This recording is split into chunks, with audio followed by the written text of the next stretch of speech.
reducing deficits. State legislature. It was a big disconnect. It was. I watched this thing with my mouth open in awe, and the press. There was indisputable evidence. This is the sorriest time, I think, in my lifetime in their career. Jim DeMint said that healthcare is Obama's Waterloo. The press has met their Waterloo, and it's Obama. They have sacrificed whatever integrity, character, professionalism, ethics that they've had. It's all gone. Their total reason, most of them, for existence, propping this guy up. They're not reporting the details of his plans. They're not reporting his policies. They're looking at it as a horse race. Will Obama win? Will Obama lose? They're running countdown clocks on some of the networks for the press conference last night. Countdown clock, 8 hours, 25 minutes, 13 seconds to Obama's press conference. These people sitting around with the tingles up their legs all day.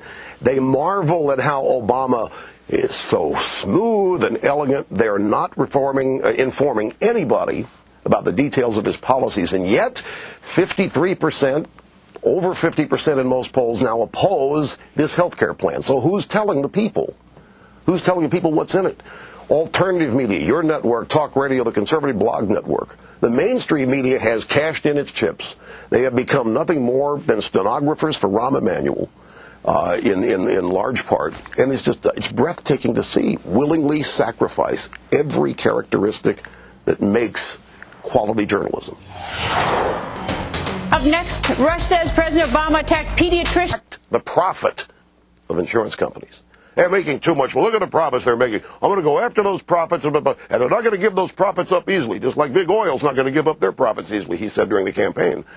Well, if you take the profit out of any private sector business that has to compete with the government, guess what? Private sector doesn't exist. The government doesn't have to worry about a profit.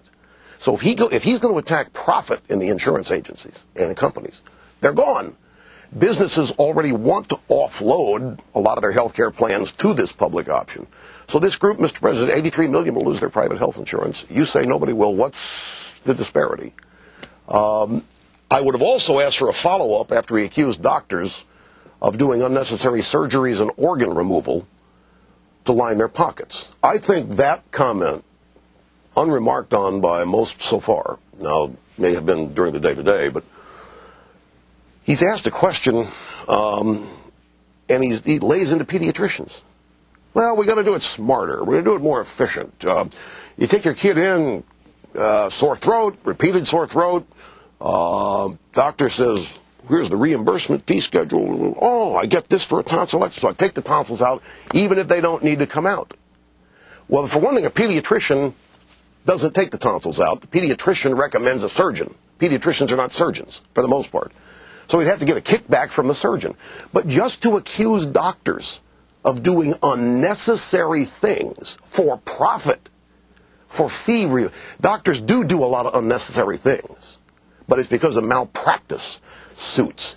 They do all these unnecessary tests because there are lawyers out there waiting to jump on any of them who misdiagnose or don't diagnose something. So that's why there's all these costs. You really want to cut costs in health care? Tort reform. Put limits on damages in malpractice cases. There are limits. Well, there aren't enough. All right, well, you know what? I could throw a figure out. I could say we are wasting $1 trillion a year in healthcare costs just on malpractice and not doing tort reform. And you might say, well, where'd you get that number? I don't know. I made it up, just like Obama made his numbers up last night. I was going to ask you where you got that number. I made it up. The trillion seems to be the number that works these days.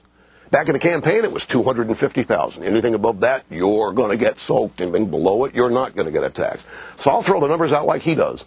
We spend $6,000 more per citizen in this country than other advanced countries, and we got to reduce that.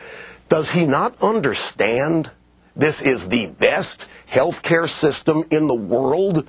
The best cost things? The American people, because of our exceptionalism, expect the best? I'm not saying there aren't efficiencies and savings to be made here, but I'm getting sick and tired of being compared. Nobody leaves this country for health care. Nobody takes their kids anywhere. They don't take them to Cuba. They don't take them to Great Britain or Canada. Everybody in the world comes here for their health care. There's nothing wrong here structurally with the care that we get. This is an insurance problem, catastrophic problem, basically. This is not the way to fix health care. There's not the way to reform it. How would you fix it? Well,